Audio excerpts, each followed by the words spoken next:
Bonjour à tous, aujourd'hui on se retrouve puisqu'on a reçu une de nos Matterport Pro 3 qu'on a commandé. Donc c'est le kit accélération qui est dispo sur le site et qui était en pré-vente pour le lancement. Donc je pense que c'est un kit un peu particulier par rapport à ce que vous pouvez avoir maintenant sur internet. L'idée c'est de faire un petit unboxing, de voir à quoi ça ressemble, ce qu'il y a là-dedans et de faire après un comparatif avec la Pro 2. Allez, on regarde ça. Donc voilà ce qu'il y a comme contenu dans le pack accélération, mais apparemment on n'a pas exactement la même chose puisque nous c'était un pack de lancement, donc il me semble qu'il manque un trépied, enfin un chariot pour mettre sur le trépied, en tout cas on l'a pas eu sur cette livraison de caméra. Donc on a un trépied Matterport, bon siglé Matterport, pas plus à ce niveau-là. Ensuite, on a la notice sûrement de la Pro 3 avec une lingette, un guide et la composition du pack. On a un chargeur pour les batteries qui sont amovibles sur cette nouvelle version.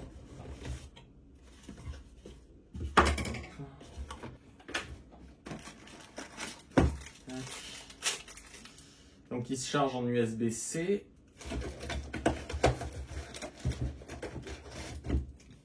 Et voilà l'adaptateur. On a un sac. Donc siglé Matterport. Sac photo, pas de très grande quantité. Ça n'a pas l'air d'être une qualité folle non plus. Mais ça peut faire le job. Nous, je pense qu'on l'utilisera pas puisque c'est pas le plus pratique, mais ça a le mérite d'y être dans ce pack pour quelqu'un qui a besoin juste d'un sac pour transporter. Mais c'est pas ultra rembourré, c'est pas de la super qualité par rapport à ce qu'on peut trouver sur le marché. Et la boîte, alors par contre, elle est vraiment de bonne qualité. On a du grip ici, on a l'emplacement pour la verrouiller. Et voilà la bête. Donc du coup dedans on a des blocs portes, 2.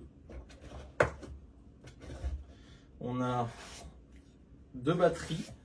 Donc c'est les batteries amovibles, on fera les tests après de longévité. De ce qu'on a vu jusque là, c'était aux alentours des 2 heures. Et l'attache rapide qui se met sous la caméra et qui se visse sur le trépied. Et ensuite on a la boîte. Donc, la caméra a un étui, ce que n'avait pas l'autre.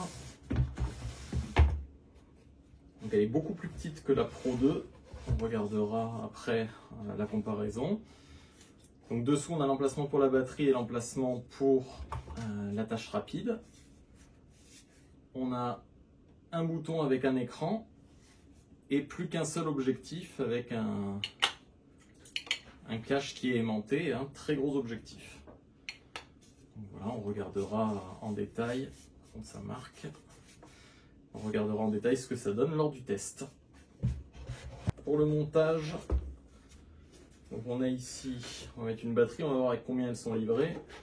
Il y a juste à enfoncer, appuyer. Pour le coup, il n'y a rien de très compliqué. On appuie une fois, donc on voit on est à 46%.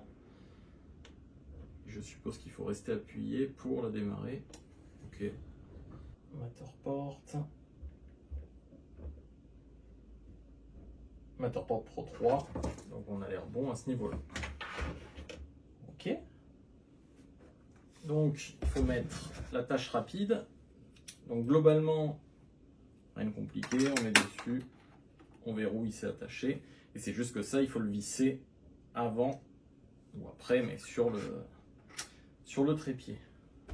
Donc, du coup, trépied.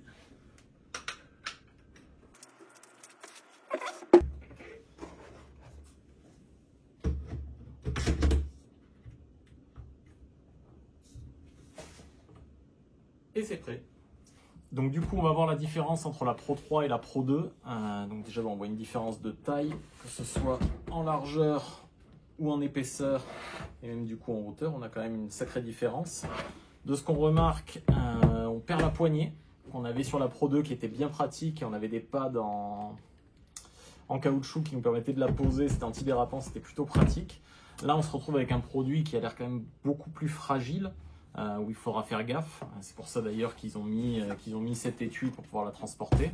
Donc, sûrement moins pratique au quotidien, en tout cas pour les professionnels, ça peut être un peu compliqué. Qu'est-ce qu'on a d'autre? Donc, tout est en alu ici, on est sur du plastique. On avait plusieurs objectifs ici, maintenant on se retrouve avec un seul. Et le lidar se retrouve au milieu et va tourner comme sur la BLK 360. Tac. On va regarder l'allumage. Donc là, quand on appuie, on a le pourcentage de batterie. On reste appuyé, ça s'allume. On allume ici, puis on va voir la différence de temps qu'il y a entre les deux. De ce qu'on a pu voir lors du premier démarrage. Celle-là était quand même beaucoup plus longue. Donc on va voir ce que ça donne.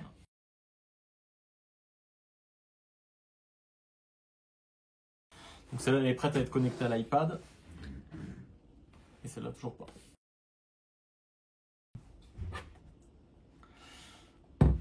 Ok, et celle-là est prête, donc voilà, un petit peu plus longue à l'allumage. Après, c'est pas forcément un souci. Maintenant, ce qu'il va falloir voir, c'est les tests en grandeur réelle pour voir la portée, combien de temps elle tient et est-ce qu'on gagne vraiment du temps avec cette Pro 3 et est-ce qu'il faut vraiment l'utiliser ou non. Donc là, on va lancer un test. On appuie à 3 pour les deux. 1, 2, 3.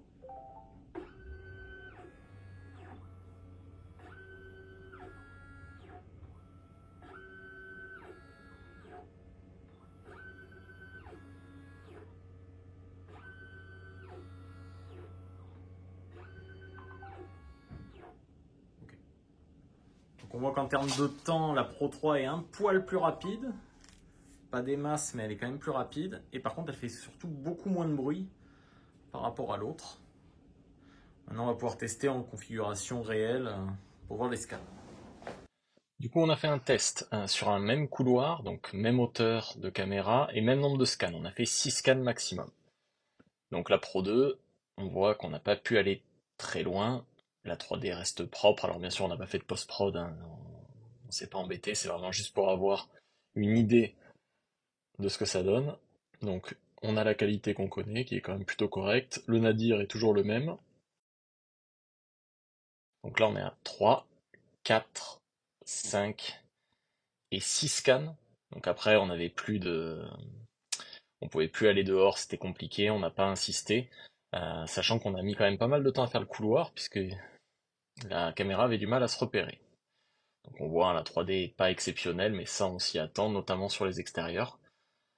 Autour de la Pro 3, donc on voit que la 3D, pour le même nombre de scans, est beaucoup plus grosse.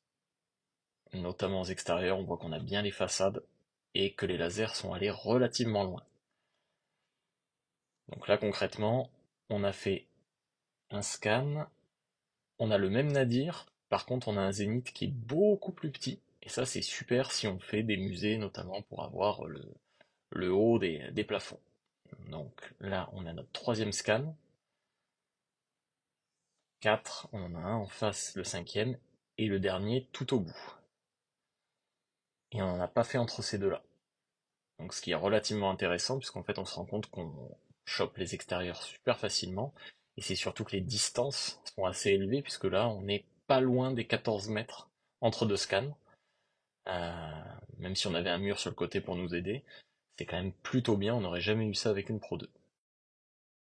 Donc après, niveau qualité photo, il n'y a pas grand chose qui change. On a fait un petit test ici, où en fait on voit dézoomer au maximum en vue normale et zoomer au maximum.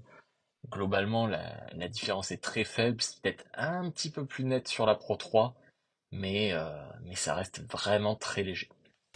Du coup, conclusion de ce test plutôt très positif pour la Pro 3. Donc de ce qu'on a vu, on a mis beaucoup moins de temps à shooter, puisqu'on a fait 6 scans et ça nous a permis d'aller relativement loin, là où la Pro 2 s'est arrêtée au couloir et dès qu'on est arrivé sur les extérieurs, ça marchait plus. De plus, quand on fait un couloir, c'est très compliqué puisque tout se ressemble et du coup, il y a des erreurs de scan, il faut refaire, donc on a perdu énormément de temps.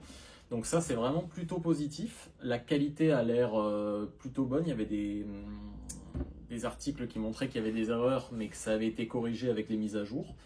Donc là, nous, en tout cas, sur ce petit test, c'était plutôt positif. Bon, voilà, l'inconvénient, c'est, je dirais, le format avec le côté poignet qui n'est plus là et du coup qui va être beaucoup plus fragile et risqué à transporter. Le fait d'avoir une batterie amovible, ça peut être un avantage comme un inconvénient, sachant que celle-là tient à peu près 8 heures, donc quand on fait des gros scans, c'est plutôt pratique. Là, si on est à 2 heures, et ben, il va falloir multiplier les batteries. À l'heure actuelle, je crois qu'elles sont pas... Enfin, c'est difficile de les avoir en France. Donc bon, pour le moment, je vois pas ça comme un avantage. Après, pour du scan classique, ça devrait le faire.